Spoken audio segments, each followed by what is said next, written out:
Hi masters అందరికీ కూడా ఆత్మీయ ప్రణామాలు. అందరికీ కూడా బ్రహ్మాస్ మెడిటేషన్ ఛానల్ తరపున స్వాగతం, సుస్వాగతం. ముందుగా మనందరి జగద్గురు అయిన బ్రహ్మశ్రీ సుభాష్ పత్రి సారి కూడా చక్కగా కృతజ్ఞతలు తెలుపుకుంటూ ఈ రోజు ఒక సెషన్ ప్రారంభించుకుందాం మాస్టర్స్. ప్రతిరోజు కూడా అద్భుతమైన జ్ఞానాన్ని ధ్యాన మార్గంలో పత్రిసారి అందించిన మార్గంలో దివ్యంగా భవ్యంగా నడుస్తూ ఉన్నాం మాస్టర్స్. ఈ రోజు మనతో ఆ ప్రయాణంలో భాగంగా జ్ఞానాన్ని అందించడానికి సుజాత మేడం గారు ఊట్కూర్ నుంచి మనకు జూమ్ సెషన్ కి విచ్చేసి ఉన్నారు మాస్టర్స్. మేడం గారు తీసుకున్న ఒక టాపిక్ భిన్నంగా ఆలోచించు. అంటే మనము ధ్యానం అంటేనే శ్వాస మీద ధ్యాస, ఆలోచన రహిత స్థితికి వెళ్ళి శూన్యంలోకి వెళ్ళాలి. అక్కడ మాత్రమే ఆ విశ్వశక్తి అనేది గొప్పగా అందుకుంటామని అంటారు. ఆలోచిస్తూ ఉంటాం కానీ మిగతా ధ్యానంలో కాకుండా ఉన్నప్పుడంతా కూడా ఆలోచనలనేవి కుప్పలు తప్పులుగా పోకొల్లలుగా ఆలోచిస్తూ ఉంటాం. అలాంటి ఒక ఆలోచనలనేవి ఎలా ఆలోచించాలి? అంటే భిన్నంగా ఆలోచిస్తే మన జీవితం ఎలా ఉంటుంది? అంటే ఆలోచనల మీదే మన జీవితం ఆధారపడి ఉంటుందా? అనే ఒక చక్కటి జ్ఞానాన్ని ఈ అంశం ద్వారా మేడం అందిస్తారు. మేడం ముందుగా మీకు బ్రహ్మాస్ మెడిటేషన్ ఛానల్ తరపున స్వాగతం, సుస్వాగతం madam. Thank you. Over to you madam. Thank you madam. Thank you నాకు ఈ అవకాశం ఇచ్చినందుకు మీకు అందరికీ ఆత్మ బంధువులందరికీ కృతజ్ఞతలు. ముందుగా మనందరి గురువైన పితామహ పత్రిజీ సార్ గారికి, స్వర్ణమాల పత్రి మేడం గారికి వాళ్ళ పాదాలకు నమస్కరించుకుంటూ, పరిమళ పత్రి మేడం గారికి హృదయపూర్వకంగా కృతజ్ఞతలు చెప్పుకుంటూ, భిన్నంగా ఆలోచించు ఎక్కడైనా ఎప్పుడైనా ఆనందంగా ఉండడానికి సరైన ఆలోచనలు ఎంచుకుంటే ఎంత అద్భుతంగా ఉంటది. ఆ సారుకు ప్రకృతి ఉమామయ్య సార్కు వేల వేల కృతజ్ఞతలు గురించి చెప్తాను. నా పేరు సుజాత, మాది ఉట్కూరు. నేను 2011లో వచ్చిన ధ్యానంలకు ఎంతో బాధలు, ఆర్థిక ఇబ్బందులు, మనసు ప్రశాంతంగా లేకుండే. అంటే నాకు ఎన్నో రోజులకు లేట్ అయి పిల్లలైనరు. పిల్లలైనా కొన్ని రోజులకు ఒక పాప, పెద్ద పాప పుట్టింది. తర్వాత మళ్ళా మధ్యలో పాప చనిపోయింది. అంటే ఆ బాధల నుంచి అంటే ఆ పాప చనిపోయినందుకు ఎంతో బాధపడడము. 3 నెలలు అట్లా కనీసం 2, 3 నెలలు బాధనే, అసలు సంతోషం అనేది లేకుంటుండే. తర్వాత మళ్ళీ ఆర్థిక ఇబ్బందులు. మా సారు సస్పెండ్ అయ్యిండే. ఆర్థిక ఇబ్బందులుండే. చాలా మనసు అనేది ఎలా ఉందంటే ఒక అగ్నిగుండం ఎలా రగులుతుందో నా మనసు, నా వేడి, నా నా సంతోషం అనేది లేకపోతుండే. అంత బాధలో ఉన్నా. అంత బాధల్లో ఉన్నప్పుడు ఒకసారి నేను మా అమ్మ వాళ్ళ ఇంటికి పోతే అన్న ఏం చేసిండంటే, "అమ్మ నీకు ఇన్ని బాధలు, ఇన్ని కష్టాలున్నాయి, ఇంత ఆర్థిక ఇబ్బందులు, నీకు ఇవన్నీ అవసరమా? నువ్వు నాన్ వెజ్ బంద్ చేసి నువ్వు ధ్యానం చెయ్యి, నీకు మంచిగా అయితదని" చెప్పిండు. ఆ రకంగా నేను ధ్యానంలోకి వచ్చాను. అప్పటి నుంచి ఇప్పటి వరకు నేనేం నాన్ వెజ్ ముట్టలేదు. హాయిగా ఆనందంగా కొన్ని రోజుల తర్వాత మళ్ళీ సంవత్సరంన్నరకే మళ్ళీ పాప పుట్టింది. పాప పుట్టిన 3 నెలలకే మళ్ళీ మా సార్‌కు గవర్నమెంట్ లెటర్ ఆర్డర్ వచ్చింది జాయిన్ కామని. అప్పుడు ఇంక తర్వాత ధ్యానం చేయడం వల్ల రోజు హ్యాపీగా, ఆనందంగా ఇప్పటివరకు సంతోషంగా జీవితం అనేది 3 పువ్వులు 36 కాయల్లాగా గడిచిపోయింది. Thank you madam. సెషన్‌లోకి వెళ్దాం. ఈ బుక్ చాలా అద్భుతమైన బుక్కు. ఇది లేకపోతే కూడా కొరియర్ చేస్తారు మా వాళ్ళు. ఇది చదివితే ఎప్పుడైనా ఎక్కడైనా ఏ పరిస్థితిలో ఉంటే కూడా ఆనందంగా ఉండగలుగుతాము. ఆనందమే లక్ష్యం, అంతే. ఈ బుక్ మొత్తం ఉన్నదంతా ఆనందం కోసమే ఉంది. Thank you. ఇది ఎవరికైనా కావాలంటే మా వాళ్ళు కొరియర్ చేస్తారు. ఫ్రీ. ఒక పైసా లేకపోతున్నా ఇస్తాము. No money. ఫ్రీగా ఇచ్చేస్తాము, ఫ్రీగా పంచుతాం. Thank you madam. వదలడమే స్వేచ్ఛ, స్వేచ్ఛయే ఆనందం. ఫస్ట్ ఇది మినిమం భగవద్గీత, మినిమం భగవద్గీత, చిన్న భగవద్గీత లాంటిది. దీంట్లో ఫస్ట్ కొటేషన్,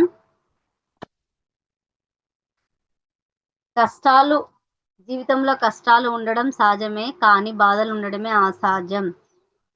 ఈ చరిత్రలో ఎవరు తీసుకున్నా కష్టాలు లేని వారెవరూ లేరు. సోక్రటీస్ నుంచి వివేకానందన్ వరకు, ఐన్స్టీన్ నుండి అబ్దుల్ కలాం వరకు అందరూ ఎన్నో కష్టాలు పడ్డవారే. మరి వారందరికీ కష్టాలు ఉంటే వారు ఎప్పుడు బాధలో ఉన్నట్టు కనబడేందుకు?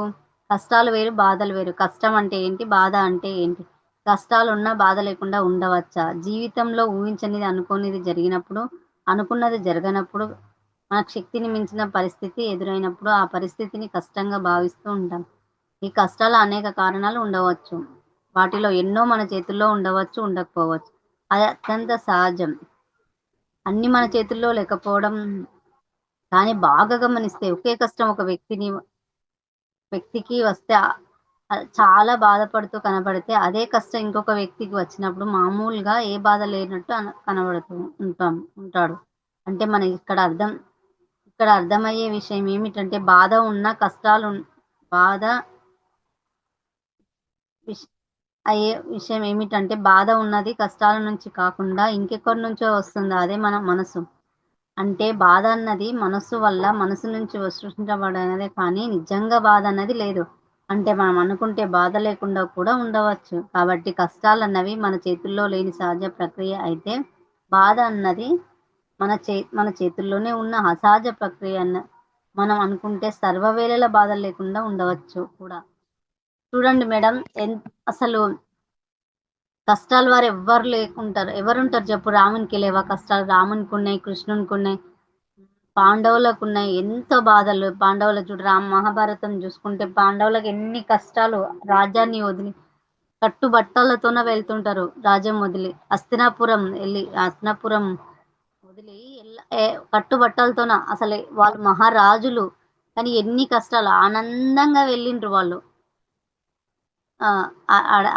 అజ్ఞాతవాసానికి 14 సంవత్సరాలు, 1 సంవత్సరం అరణ్యవాసము, 14 సంవత్సరాలు అరణ్యవాసం, 1 సంవత్సరం అజ్ఞాతవాసం చేసిండ్రు. ఎంత చూడండి మరి ఎన్ని కష్టాలు, వాళ్ళకి కష్టాలు లేవా? రామునికి లేవా? పితృవాక పరిపాలన చేస్తూ అంటే రాక్షసుని చంపడానికి విశ్వామిత్రుడంట మాట జవదాటకుండా వెళ్ళలేదా? ఆయన కష్టాలు లేవా? చూడండి ఎవరికి కష్టాలు. అబ్దుల్ కలాం ఉన్నాయి, స్వామి వివేకానందకు చూడండి ఎంత అసలు కష్టాలంటే ఆయనకు ఎప్పుడు ఆధ్యాత్మిక మార్గంలో ఉన్నాడు. ఆయన మంచి జ్ఞానం తీసుకున్న ఆయనకు స్వామి వివేకానందకి ఎన్నో కష్టాలు, అందరికీ కష్టాలు. శ్రీకృష్ణుని కూడా కష్టాలు. శ్రీకృష్ణుడు జైల్లో పుట్టిండు చూడండి. ఆయన దేవుడు. మళ్ళా మనం జైలుకి వెళ్తేనే ఓ అమ్మ జైలుకి వెళ్ళి వచ్చినాము, స్టేషన్కి వెళ్ళాలా అంటాము. ఆయన పుట్టుకమే జైల్లో పుట్టిండు. ఆయన కష్టాలు లేదా? ఎవరికి లేకుంటే కష్టాలు అందరికి అంటే అనుకోకుండా అవి సహజ సిద్ధంగా వచ్చేటివి కష్టాలు. కానీ కష్టాలున్నా బాధ లేకుండా ఉండవచ్చు. అంటే మన మనసు అనేది, నాకే ఒక సిచ్యువేషన్ జరిగింది, నేను చెప్తాను ప్రాక్టికల్. అంటే మా అమ్మమ్మ చనిపోయింది. మా అమ్మమ్మ చనిపోతే అందరూ ఏడుస్తున్నారు. అందరూ అంటే అక్క వాళ్ళు, చెల్లెలు వాళ్ళు, అమ్మ వాళ్ళు అందరూ ఏడుస్తున్నారు అన్నట్టు. నేను ఏడవలేదు. నాకు అక్కడ అందరికీ ఒకే కష్టం, ఒకే కష్టం ఒకరికి ఒకలాగా, ఒకరికి అంటే మనసు నుంచి వస్తుంది. అంటే నాకు తెలుసు శరీరానికే చావు, మన ఆత్మకు చావు కాదు.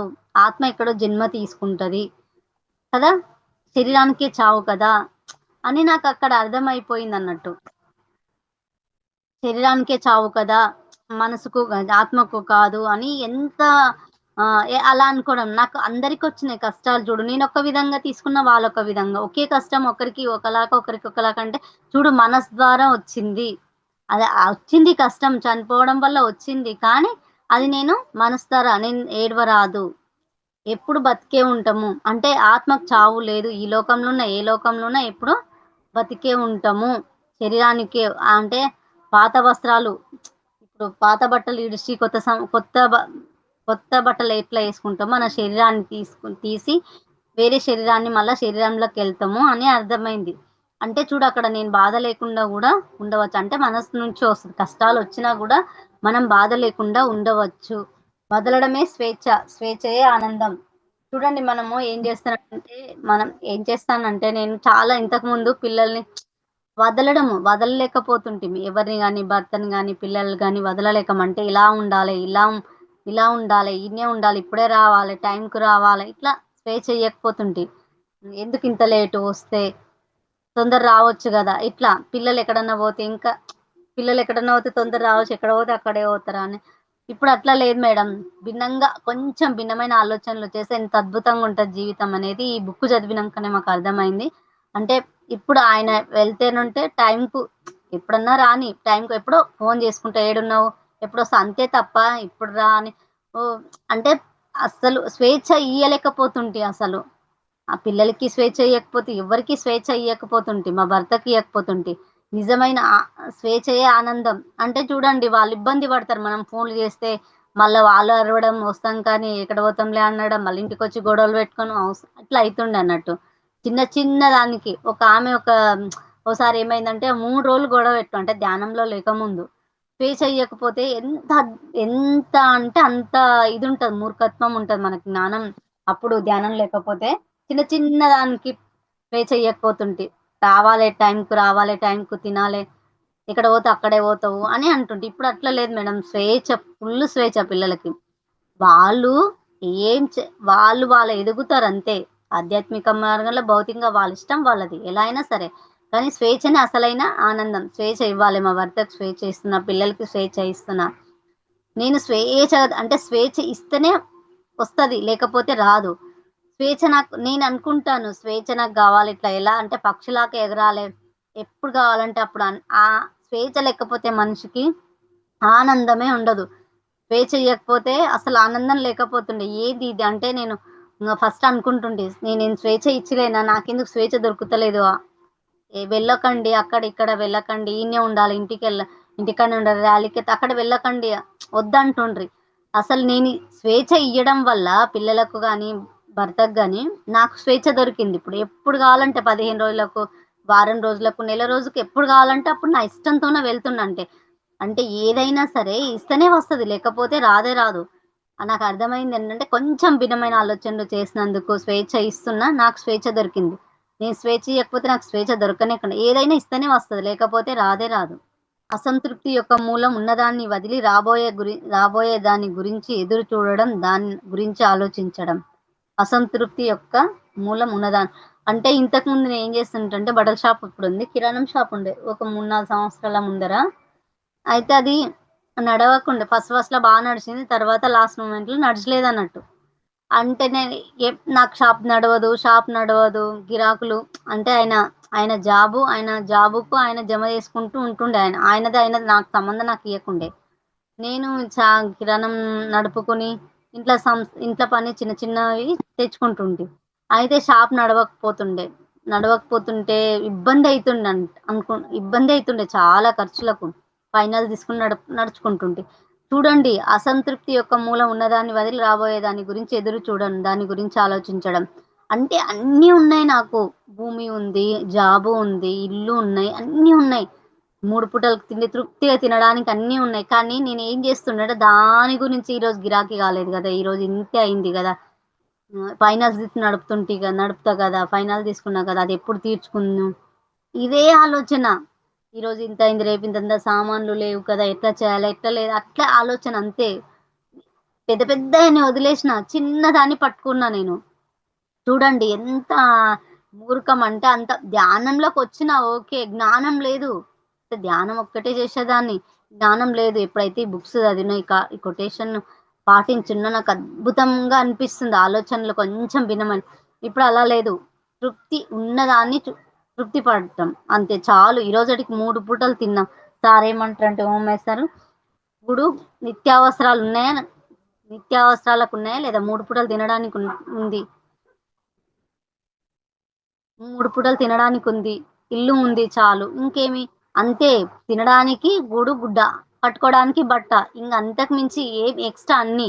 ఇవి ఉంటే చాలు. ఇవి లేని వాళ్ళు ఈ కాలంలో ఎవ్వరు లేకుంటారు. ప్రతి ఒక్కరికి ఉంటాయి.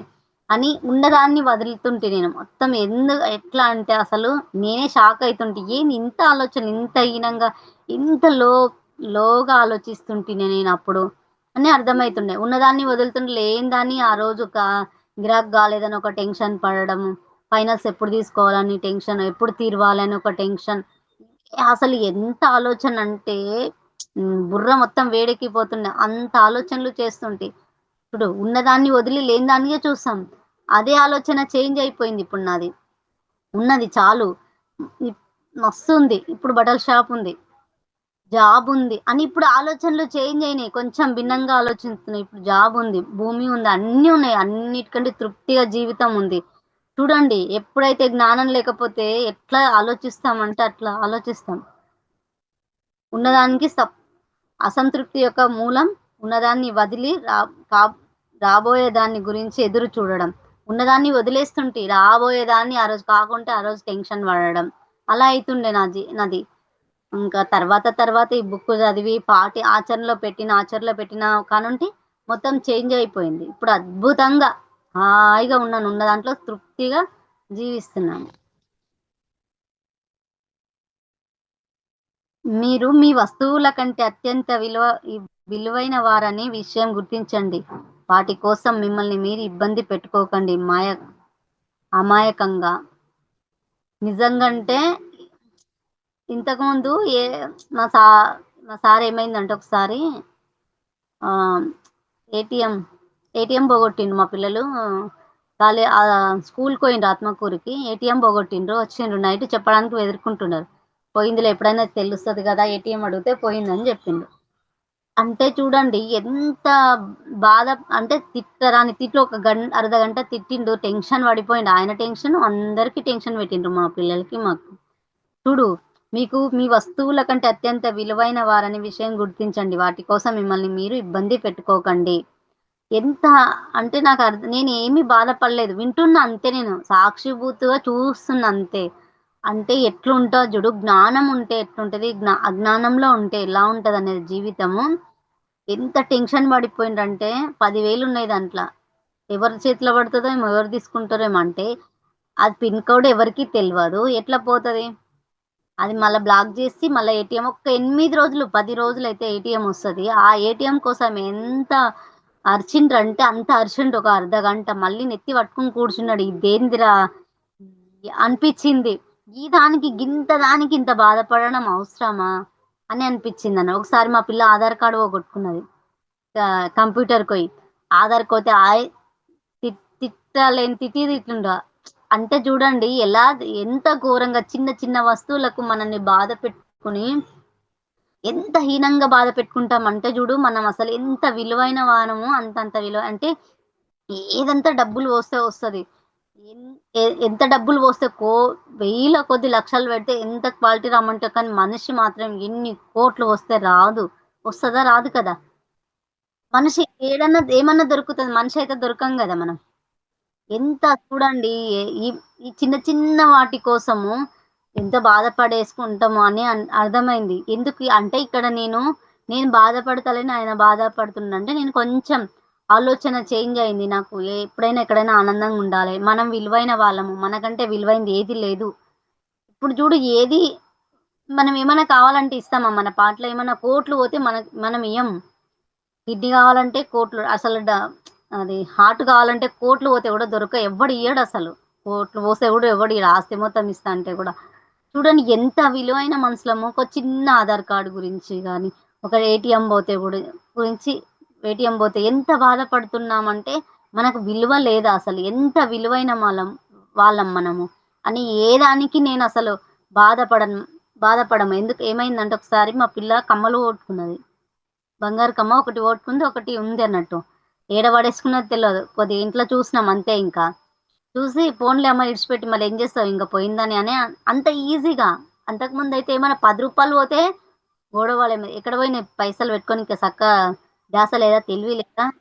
ఎందుకు పోగొట్టుకుంటావు పైసలంటే ఎట్లా కనిపిస్తున్నాయి అంటుంటిమి.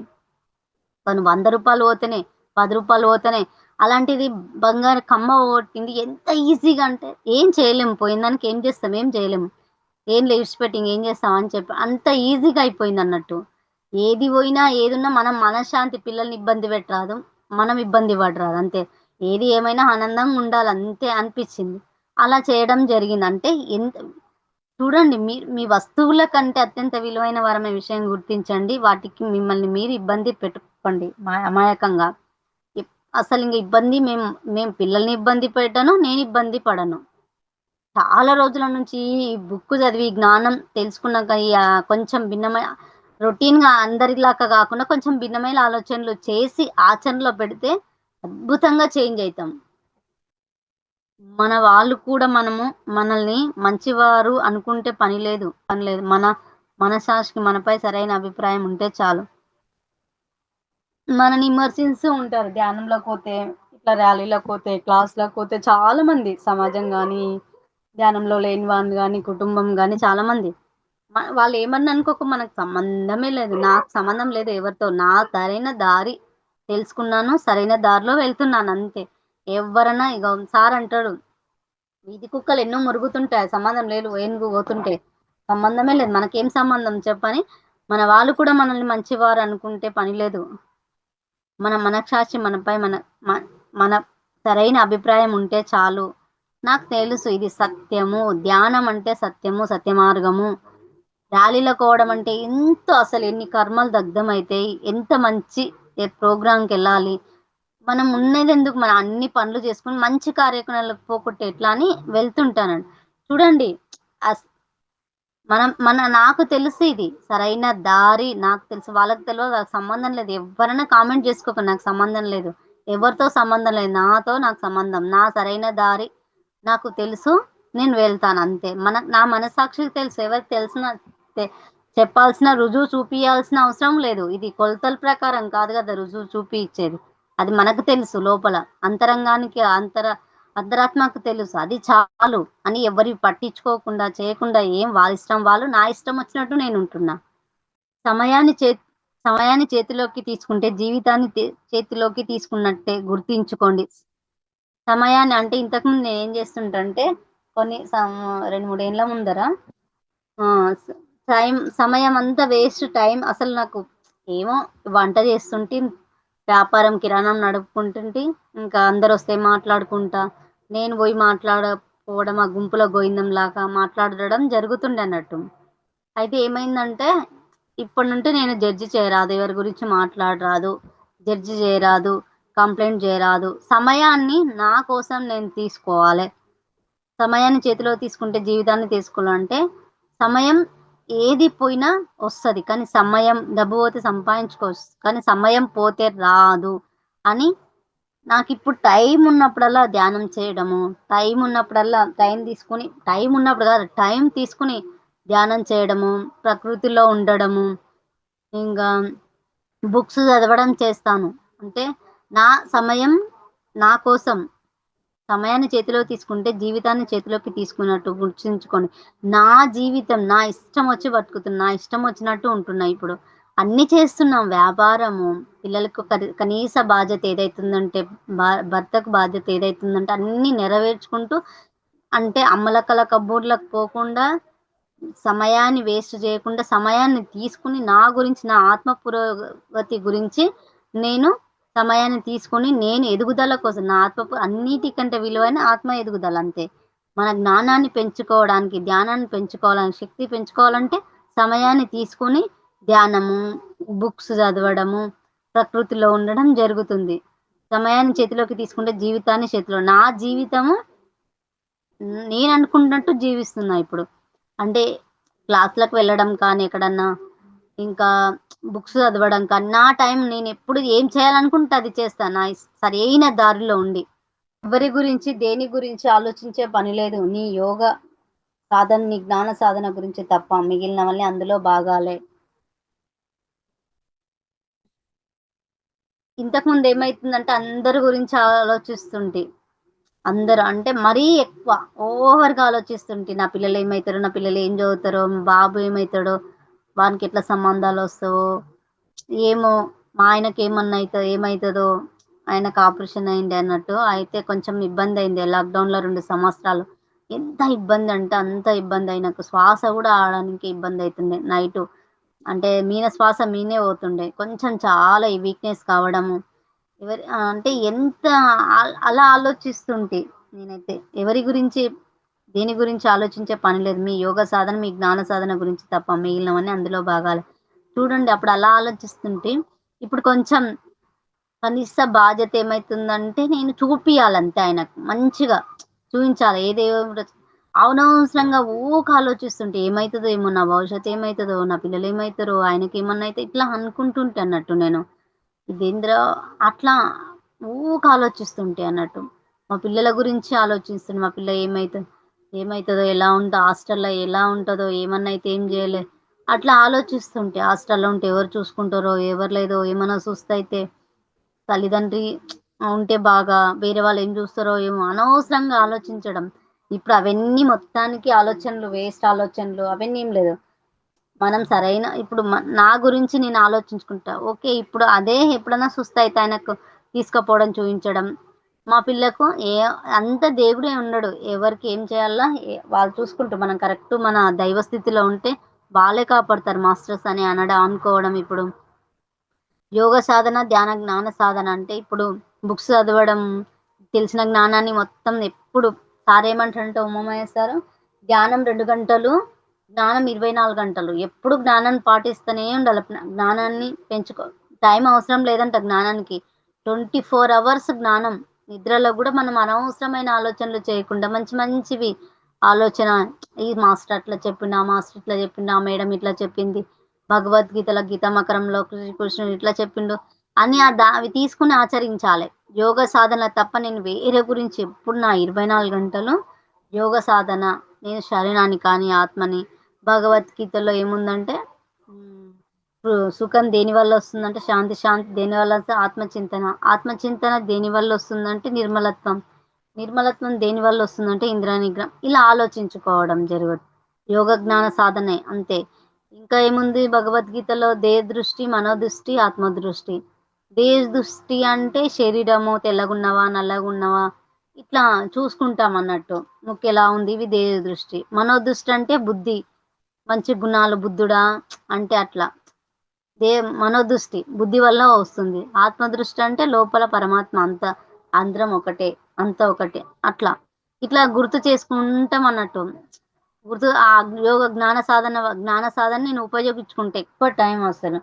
నిత్యానంటే మనం తెలుసుకున్నది ఎప్పుడో ఒకసారి పాటించేది కానీ నిత్యము రోజు పాటిస్తూ ఉండాలంట. రోజు పాటిస్తూ ఉండాలంట. పాటిస్తేనే ఏదో ఒక రోజు ఈరోజు చదివినాం వదిలేస్తే లాభం లేదంట.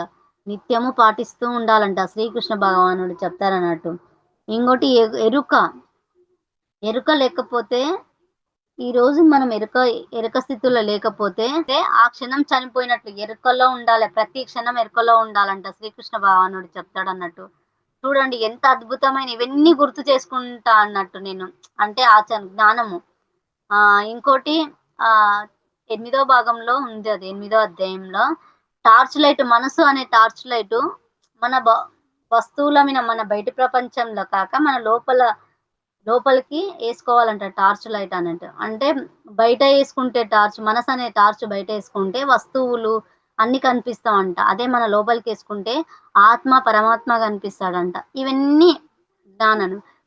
ఉమాయిస్తారంటే 2 లక్షల సార్లు ప్రయత్నించాలి. ఏదైనా సరే 2 లక్షల సార్లు ప్రయత్నిస్తే అది ఎన్ని ఫెయిల్ వచ్చినా మళ్ళీ ప్రయత్నిస్తూనే ఉండాలంట. ఆచరించనే ఉండాలంట. అక్కడ ఏదైనా సిచ్యువేషన్ వస్తే అది నేర్చుకునే వరకు నేర్చుకుంటేనే అది పక్కకి వెళ్తుందంట, లేకపోతే వెళ్ళదంట. అది మళ్ళీ వస్తూనే ఉంటుందంట రిపీటు. అన్నీ చెప్తుంటారు అన్నట్టు. సార్ చెప్పినాయి, గీతమ్మ కరందలో చెప్పినాయి, ఇంకా మాస్టర్ పిఎంసి ఛానల్లో ఎవరెవరు భీమనేని వంశీ సార్ కానీ, ఇంకా రామ్ సారు సత్యదర్శనంలో చాలా మంది మాస్టర్ వింటుంటాం అన్నట్టు. ఇంకా చాలా చాలా గుర్తు చేసుకుంటాం అన్నట్టు. అన్ని ఖాళీ టైంలో ఇట్లా యోగ సాధన, జ్ఞాన సాధన తప్ప వేరే ఇంకా నాకు ఏవి ఆలోచనలు రావు. ఇవే వస్తాయి. భిన్నంగా ఆలోచించు, గీతమకరందం దాంట్లో మహా గురువులు విన్నవి చాలా చాలా అన్నట్టు. ఇలా ఇలా నేను ఆలోచన మీ యోగ సాధన, మీ జ్ఞాన సాధన గురించి తప్ప మిగిలినవన్నీ అందులో భాగాలే. ఇది ఏమైతుందంటే ఇవన్నీ ఆలోచిస్తే ఆటోమేటిక్ అన్ని వెళ్ళిపోతున్నాయి దాంట్లో. భౌతిక ప్రపంచంలో పిల్లలే, భర్త అన్ని ఫాస్ట్గా అంతా మంచిగా అన్ని సెట్ అవుతున్నాయి అన్నట్టు. వేరే ఆలోచించని ఏం అవసరం లేదు వాళ్ళ గురించి. కరెక్ట్ సత్య మార్గంలో, ధర్మ మార్గంలో మనం ఉన్నాం కాబట్టి మాస్టర్స్ మనకు ఏ రకంగా ఉపయోగపడతారు అన్నట్టు. ఇతరుల తప్పొప్పుల గురించి మాట్లాడి ఆనందనో బాధనో పడుతున్నామంటే ఇంకా మన దారిలోకి రాలేదని అర్థం. ఇతరుల తప్పు ఒప్పుల గురించి మాట్లాడి అంటే ఇతరి తప్పొప్పుల గురించి చూడండి. మా ఫ్యామిలీలో ఒక ఒక మా రిలేషన్లో ఉన్నారు అన్నట్టు. వాళ్ళు చిన్న చిన్న ఏవో తప్పులో ఒప్పులో వాళ్ళ స్థితిలో వాళ్ళు కరెక్ట్, మన స్థితిలో మనం కరెక్ట్, కానీ వాళ్ళ గురించి అనుకోవడము, వాళ్ళు ఏలన చేయడము, మంచిగా ఉంటే సంతోషపడడం, ఇలా చేస్తున్నారు, అట్లా ఏలన చేస్తుంటారు. ఇలా ఉండాలి, అలా ఉంటారు ఏమని. అలా అంటే నేను వాళ్ళ గురించి మాట్లాడకమే నేను అసలు చేయను, దూరం ఉంటా అసలు. ఎవరి గురించి ఏ తప్పులు మాట్లాడను, తప్పొప్పుల గురించి వాళ్ళు బాధపడి ఆనందపడుతుంటారు. ఇలా ఉంది, అలా ఉంది అని. అబ్బా! ఈళ్ళకేమబ్బా ఇలా మాట్లాడతారు. వీళ్ళ మధ్యలో పోవడం కంటే ఊకుండడం, మూసుకొని కూడా ఉండడం గప్పుడు అనిపిస్తదన్నట్టు నాకు. ఎంత ఆనందపడతారంటే అంత ఆనందపడతారు.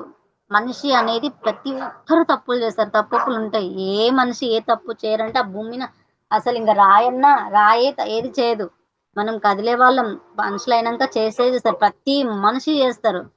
చెయ్యరు అనేది లేదు ఉంటది. చూడు మనం ఆలోచించే స్థితి ఎలా ఉందంటే, ఇతర తప్పు, ఒప్పుల గురించి మాట్లాడి బాధపడుతున్నామంటే ఇంకా మనం దారిలోకి రాలేదని అర్థం. చూడండి ఇలా మాట్లాడుకుని సంతోషపడుతుంటారు. హేళన చేస్తుంటారు. చాలా చూసినా అన్నట్టు. ఇవన్నీ నాకు సంబంధం లేదు. ఇది నాకు అవసరం లేదు. ఎవరన్నా వాళ్ళ ఇష్టం ఎలా అన్నా మాట్లాడు. నేను మాట్లాడకపోతే చాలు. నా దారి నాది అంతే. ఆ దారి నాకు సంబంధం లేదు. వాళ్ళ గురించి నాకు సంబంధం లేదు. వాళ్ళు ఎలా అన్నా మాట్లాడనని పట్టించుకోకుండా వేరే ఏమన్నా వాళ్ళని ఈ ఈ షోలో వదిలేస్తే ఈ సేలంటే ఈ షోలో వదిలేస్తున్నంట. ఎవరి తప్పొప్పుల గురించి మాట్లాడరాదు. ఎనర్జీ నాకే లాస్ అయితది. ఎందుకంటే ఒక కుండలో నీళ్లు పోస్తే చిల్లులేస్తే చిల్లులేస్తే ఆ బుర్ర కొడితే ఎలా శక్తిహీనంగా అయితామో మనం అలా అయితామన్నట్టు. అవసరమే లేదు వాళ్ళ గురించి. వాళ్ళు ఎలా అన్నా అలా ఉండడానికే వచ్చిండ్రు. వాళ్ళు అలా చేయడానికే జన్మ తీసుకున్నారు. మనం ఎవ్వరం వాళ్ళని తప్పు పట్టేది? అవసరమే లేదు. వాళ్ళ కర్మలు వాళ్ళు, వాళ్ళ పుణ్యం వాళ్ళది. మనకు సంబంధమే లేదు. అని అట్లా నేను వెళ్ళకపోవడము వాళ్ళ దాంట్లో ఇన్వాల్వ్ కావడం జరిగిందన్నట్టు. నాది నా దారి నాది అంతే. పిలవని పేరంటానికి అసలు వెళ్ళే పని లేదు. పిలిచినా ప్రతి పేరంటానికి వెళ్ళే అవసరం లేదు. పేరంటాలు జనాలు మన లక్ష్యం కాదు. సాధన మాత్రమే మన లక్ష్యం. ఆత్మ లక్ష్యం అంతే. చూడండి ఇంతకుముందు ఎలా ఉండేనంటే ప్రతి దానికి వెళ్తుంటిమన్నట్టు. అంటే దేవర్లు చేస్తే, చిన్న చిన్న ఫంక్షన్‌లు చేస్తే, తొట్లేళ్ళు చేస్తే, ఎంటికలు తీపిస్తే ప్రతి దానికి వెళ్తుంటి అసలు. చెప్తే చాలు వెళ్తుంటి. ఇప్పుడు అలా లేదు. పిల్వర్ పేరంటానికి అసలే వెళ్ళను. పిలిచినా గూడా కొన్ని అంత ముఖ్యమైనవి అయితేనే వెళ్తాను. సమయం వేస్ట్ అసలు పోబుద్ధి గాదు, ఉండబుద్ధి గాదక్కడ నాకు. ఎందుకంటే, ఆ సమయాన్ని మనము మంచిగా ధ్యానానికి, జ్ఞానానికి ఏం లేకుండా సార్ ఏమంటాడంటే, "ఏం అవసరం లేదు. తిని పడుకోండి అంతే. మీ రెస్ట్ దొరుకుతది గదా! తిని పడుకోండి. ఎందుకు వేస్ట్ టైం" అని అంటారన్నట్టు. మీ మీ మీతోనే మీరు ఆరామ్‌సే తిని పడుకోండి. ఏం జేయకున్నా. లేకపోతే ధ్యానం చేయండి. బుక్స్ చదవండి అంటాడన్నట్టు. ప్రకృతిలో ఉండండి అని.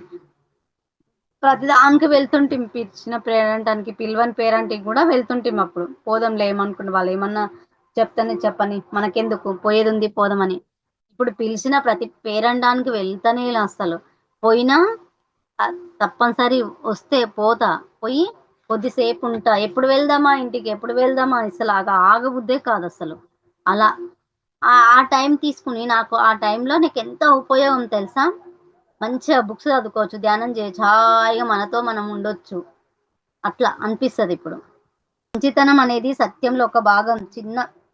ఒకానొక చిన్న భాగం. సత్యంలో ఉంటే మంచితనం మెండుగా ఉన్నట్టే. మంచితనం అనేది సత్యంలో ఒక చిన్న భాగం.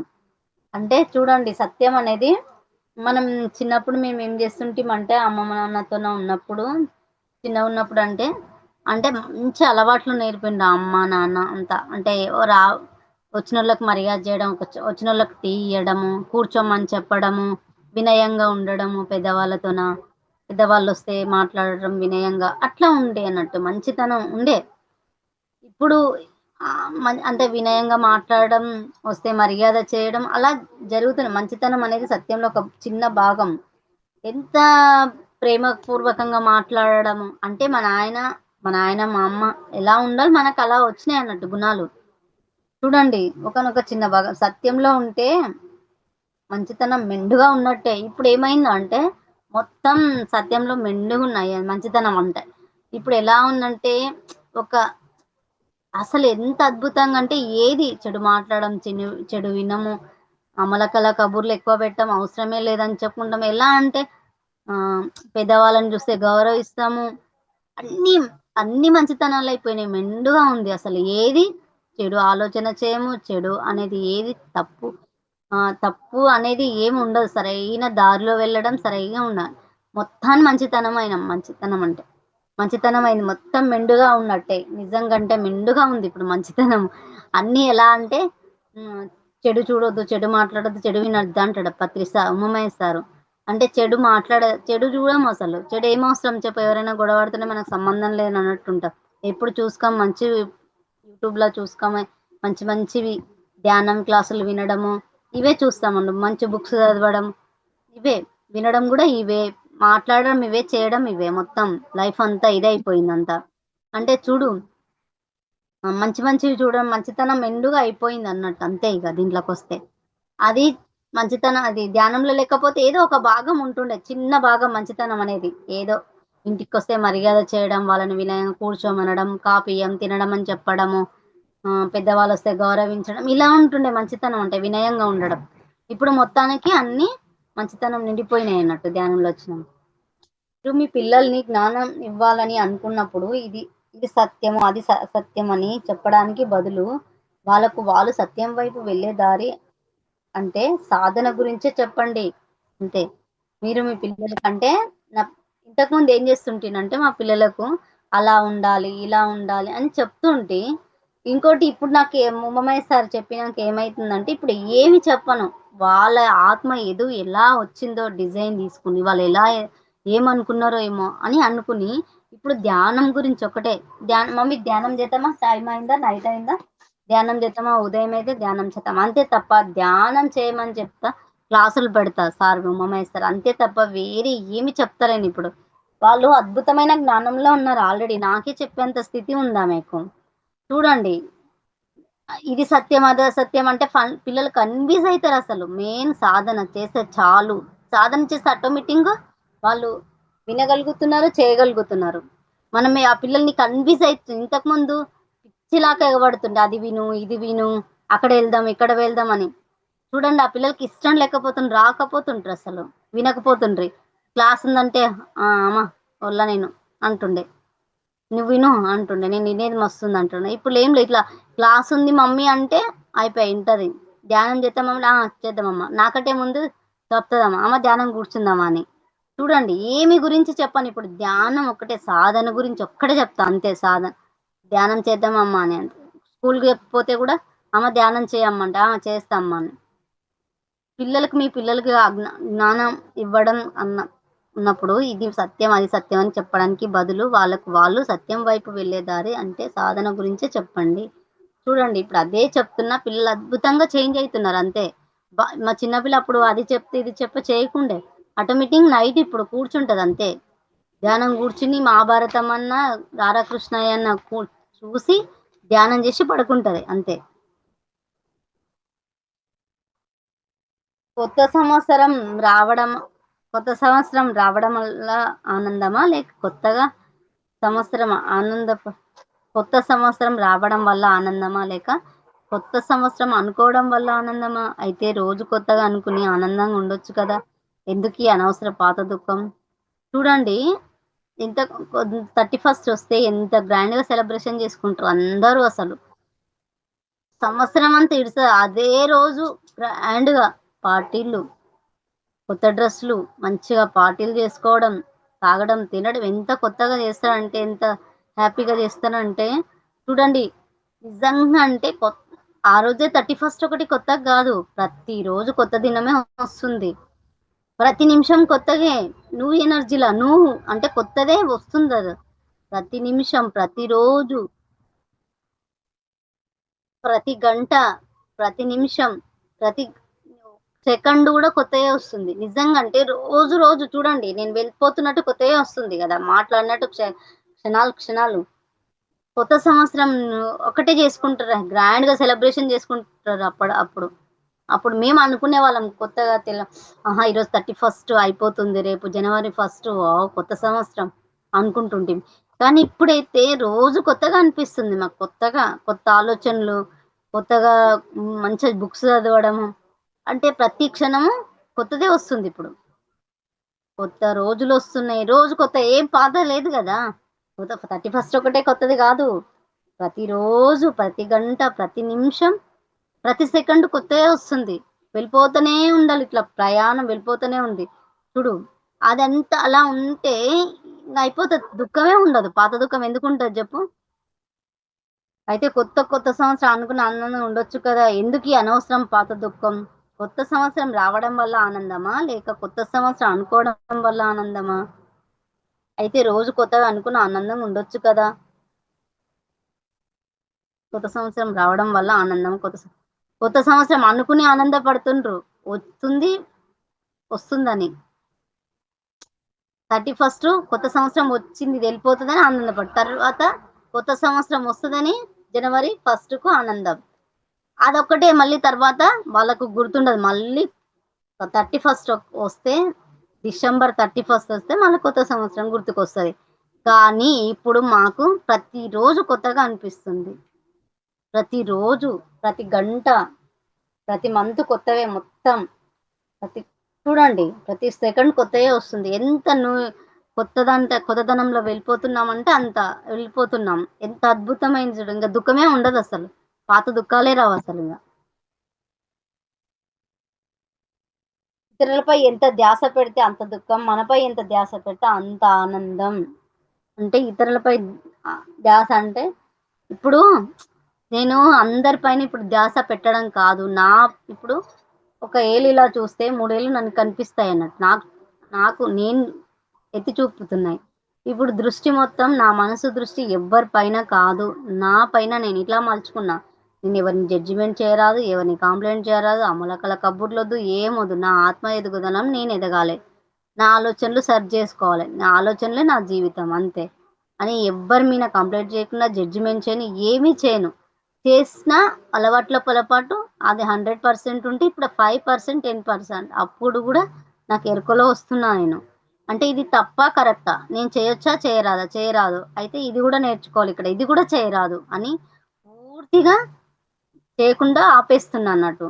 అంటే ఇతరులపై ఎంత ధ్యాస పెడితే అంత దుఃఖం, మనపై ఎంత ధ్యాస పెడితే అంతే ఆనందం. అంటే చూడండి, ఇతరులపై అప్పుడు భర్త మీద, పిల్లల మీద, సమాజం మీద, తల్లిదండ్రుల మీద, యారన్ల మీద, అట్లా ఇవన్నీ ఉండే అన్నట్టు. ఆయన ఉంటే బాధలు వస్తాయి. వాళ్ళు అట్లా అనరి, వీళ్ళు ఇట్లా అనరి, ఆయన అట్లా అన్నాడు, ఆ పిల్ల అట్లా అన్నది, నా భర్త ఇట్లా అన్నాడు, ఆయన అట్లా అంటాడు, ఇట్లా అంటాడు, ఇవన్నీ ఉంటుండే. పిల్లలు ఎదురు మాట్లాడితే ఇట్లా అంటది, అట్లా అంటనే, అట్లా సమాజంలో ఇంటి పక్కల వాళ్ళు ఇంటే వాళ్ళు ఇట్లా అన్నారు, ఇట్లా మొత్తం ఇట్లా ఇట్లా ఇట్లా ఉంటుండే అన్నట్టు. ఇప్పుడు అట్లా లేదు, ఇట్లా ఇట్లా అంటే నా వైపు నేను మల్లుకున్నా, నా ధ్యాస నా వైపే. వేరే వాళ్ళపై నాకు సంబంధం లేదు, అవసరం లేదు. కనీస బాధ్యత ఏదైతుందో అది నెరవేరుస్తా అంతే. వేరే వాళ్ళ గురించి నాకు సంబంధం లేదు. నా పైన నా ధ్యాస. నేను ఏం ఆలోచిస్తున్నా, సరైన ఆలోచిస్తున్నా లేదా, సరైన మాట్లాడుతున్నావా లేదా, సరిగ్గా వింటున్నానా లేదా, అంతే. నా ధ్యాస నా వైపు నేను మల్లుకున్నా. అప్పుడు నా జీవితం అద్భుతంగా ఆటోమేటిక్ చేంజ్ అయిపోతున్నారు. మనం ఏమనుకుంటామంటే, నేను ఏమనుకుంటున్నంటే, నా భర్త మారాలి, నేను ధ్యానం చేసి నేను కరెక్ట్ ఉన్నా కదా, సరైన దారే కదా, ఎందుకు పంపిస్తలేడు, ఇలా ఉంటుండే మనకు. సమాజం ఎట్లా ఎందుకు అంటారు, నేను సరైన దారే కదా అని. సరైన దారే, నీకు సరైన దారే, వాళ్ళకు అనుకోవచ్చు కదా, వాళ్ళ స్థితిలో లేరు కదా అర్థం చేసుకునేది. నీవు అనుకుంటే సరిపోతుందా? నీకు సత్యం నీకు తెలుసు, వాళ్ళకేం తెలుసు అని. అట్లా వాళ్ళ పైన కాకుండా నా పైన నేను దృష్టి మల్లుకుని, నేను ఎంచుకుంటున్నా. సరైన ఆలోచనలు, సరైన మాటలు, సరైన వినడం, ఇలా ఎంచుకున్నందుకు, నా పైన ధ్యాస పెట్టినందుకు ఆటోమేటిక్ వాళ్ళు చేంజ్ అవుతున్నారు. మా పిల్లలు కానీ, మా భర్త కానీ, సమాజం కానీ ఎవ్వరు కంప్లైంట్ చేయరు, జడ్జిమెంట్ చేయరు, అంతే. నా గురించి ఇలా అని ఇప్పుడు అనుకోరు, ఫస్ట్ లో అనుకుంటుండే. అంటే నా ఆలోచన 10 నెగిటివ్ ఆలోచిస్తే 10 మన దగ్గరికి వస్తుందంట, అలా అవుతుండే. అంటే ఇప్పుడు దృష్టి మొత్తం వాళ్ళ పైన కాదు, నా పైన మలుచుకున్నా. ఆశయం కన్నా జ్ఞానమే ప్రధానం. జ్ఞానంపై ఎక్కువ దృష్టి, శ్రద్ధ నవ్వు లోపల నుంచి ఉప్పొంగి వస్తుంది. శాశ్వత పరిమిత సంపూర్ణ ఆనందాన్ని ఇస్తుంది. ఆశయంపై ఎక్కువ శ్రద్ధ ఉంటే నవ్వు బయట నుంచి వస్తుంది, ఎవరిపైన ఆధారపడి వస్తుంది. తాత్కాలిక అసంపూర్ణ ఆనందాన్ని మాత్రమే ఇస్తుంది. ఒకసారి మళ్ళీ బాగా చదువుతాను ఒకసారి. ఆశయం కన్నా జ్ఞానమే ప్రధానం. జ్ఞానంపై ఎక్కువ శ్రద్ధ ఉంటే నవ్వు లోపల నుంచి ఉప్పొంగి వస్తుంది, శాశ్వత సంపూర్ణ ఆనందం ఇస్తుంది. ఆశయంపై ఎక్కువ శ్రద్ధ ఉంచితే నవ్వు బయట నుంచి వస్తుంది ఎవరిపైన ఆధారపడి. తాత్కాలిక అసంపూర్ణ ఆనందం.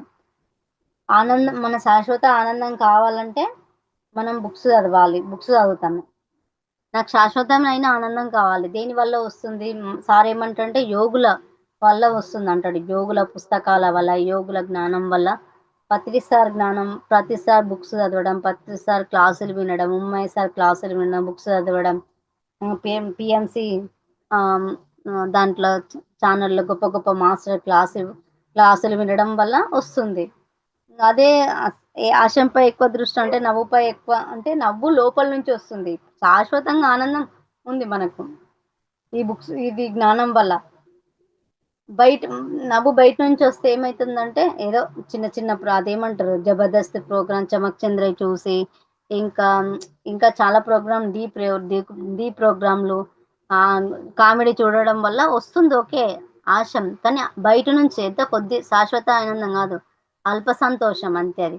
ఈ ఈ ఈ యోగుల పుస్తకాలు చదవడం, భిన్నంగా ఆలోచించే పుస్తకాలు చదవడం, క్లాసులు వినడం ద్వారా ఏమైతుందంటే కొంచెం కష్టం అనిపించినా శాశ్వత ఆనందం వస్తుంది మనకు. నవ్వు లోపల నుంచి వస్తుంది. అది ఏ స ఆశంపై ఎక్కువ శ్రద్ధ ఉంటే నవ్వు బయట నుంచి వస్తుంది. అంటే కొంచెం అది ఓకే. ఆ జోక్స్ 'చెమ్మక్ చంద్ర' జోక్ చేసినప్పుడు ఆ నవ్వొస్తుంది.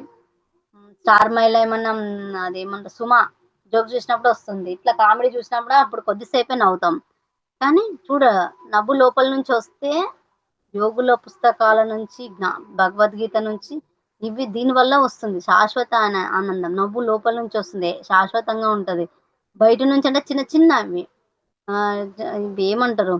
టిక్ టాక్‌లు చూడడం వల్ల, ఫేస్‌బుక్, టిక్ టాక్‌లు ఇవన్నీ చూసి అప్పటికి సంతోషపడతారు. తర్వాత మళ్ళా వాళ్ళు బాధలు. నేను అనుకుంటున్నా ఈళ్ళు చాలా అవి చూసి చాలా ఆనందంగా అనిపిస్తారు.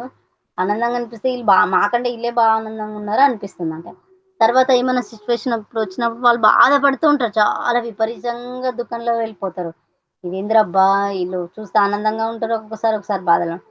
అదే అయితే నేనైతే నవ్వు ఆనందం లోపల నుంచి వస్తుంది. ఎప్పుడూ ఆనందంగా ఉండగలుగుతున్నా. చూడండి ఒకసారి. చాలా అద్భుతంగా ఉంది. ఆశం కన్నా జ్ఞానమే ప్రధానం. ఆశం కొంచెం బయట నుంచి వస్తుంది. నవ్వు అప్పటి పూర్తి కానీ జ్ఞానం వల్ల రావడం వల్ల ఎప్పుడు ఆనందం లోపల నుంచి శాశ్వత ఆనందం మనకొస్తుంది.